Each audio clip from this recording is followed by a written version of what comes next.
Hey, what's going on, everybody? It is Selly, and we are on board the Cove 390 for Boston Yachts, and we are finally in the home stretch. This is our last update of the 390 before it gets delivered down to Osterville on the Cape.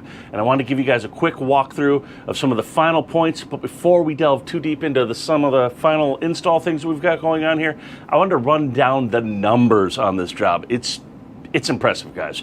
We have, starting off, everybody's noticed the lighting if you've seen any of our videos.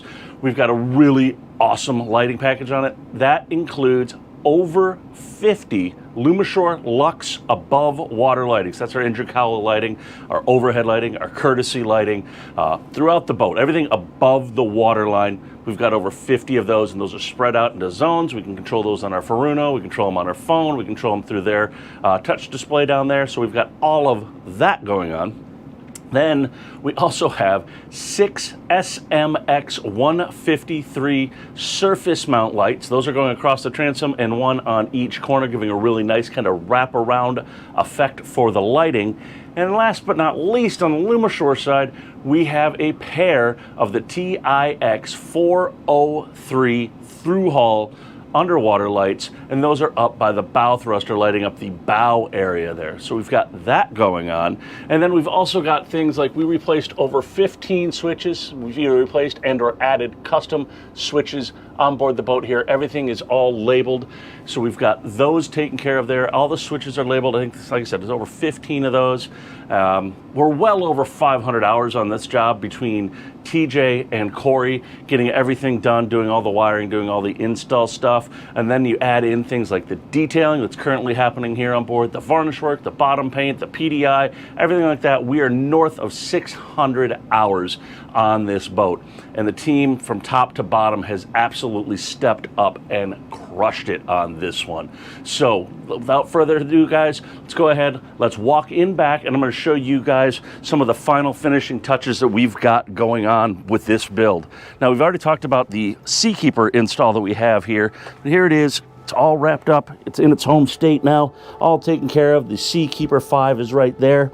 And then right in front of that, guys, this little powerhouse right here. This is an AC ISO boost transformer. So what does that do, guys? So an AC ISO boost transformer is going to give us clean AC power. So on these hot summer days up here, you have all of the boats with their air conditioning running on board, and you start to see some fluctuations in power, and we start to see problems with air conditioning, refrigeration, all of our AC things. This little guy right here weighs like, I don't know, 150 pounds or something, and it is going to make sure we have good, clean AC power to make sure everything is good to go. And then over here, we have our FCI DTS Solo water purifying system. Now, we're just waiting for one last little piece right there. I think there's some supply chain issues there, so we don't have that up and running yet. But what does this do, guys? It's kind of like a water maker. You can see there's the membrane back there that kind of travels around and over to there. And this guy is actually plumbed in to the water tank on board the boat. So now into our fresh water tank, the whole boat gets purified water. We don't have to worry about any other filtration systems or anything like that. We can go through with the controller once it's in, and we can set it up here or at the controller at the helm, and we can set up how much water we want. We can set a timer and say, hey, make 20, 30, 40, 50 gallons of water and fill up our water tank for us. And that just gets done right there through our city water connection. It goes into there, down to here, up forward to our fresh water tank.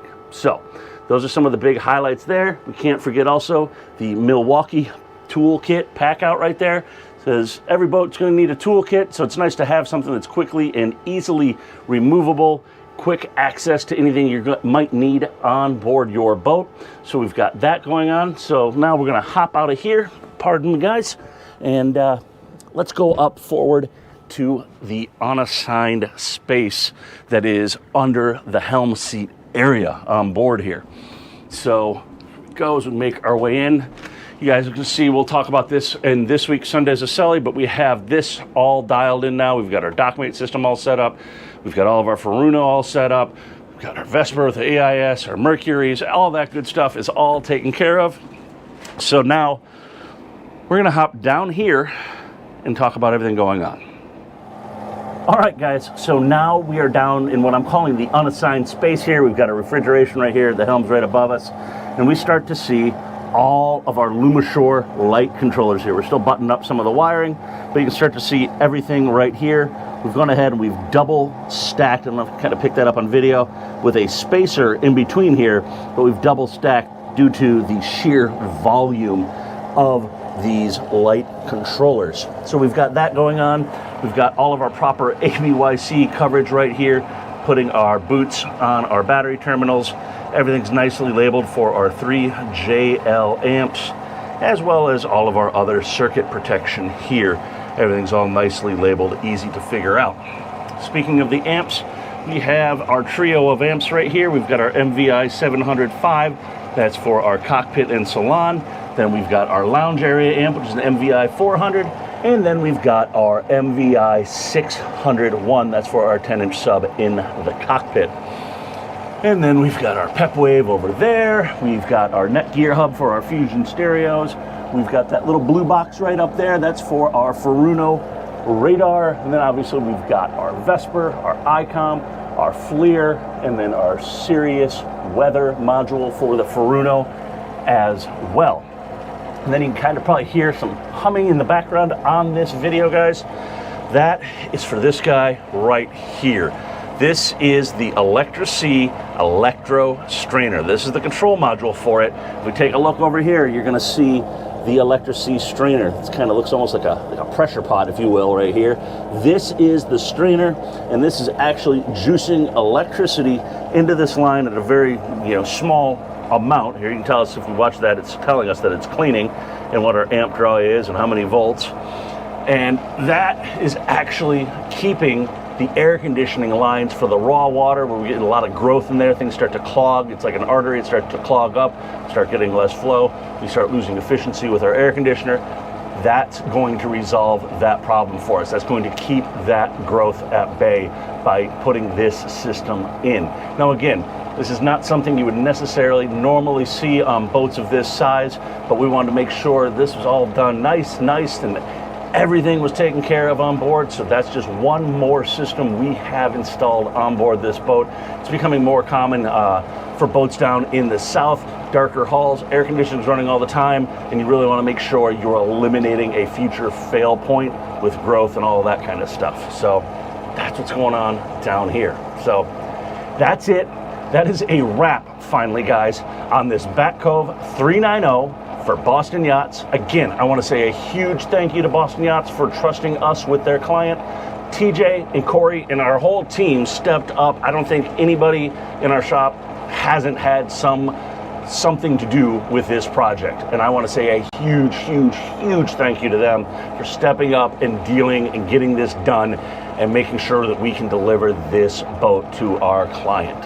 So we've got all that. You guys want to know any more about it, leave it down below in the comments, or tune in this Sunday on Sundays with Sally. We are going to have a full walkthrough video of this build, talk about it a little bit more. So anything else you guys want to know, let me know down below, or hit us up, sales@navtronics.com. Maybe you're thinking about doing a Bat Cove, Sabre, hell, any kind of boat up here.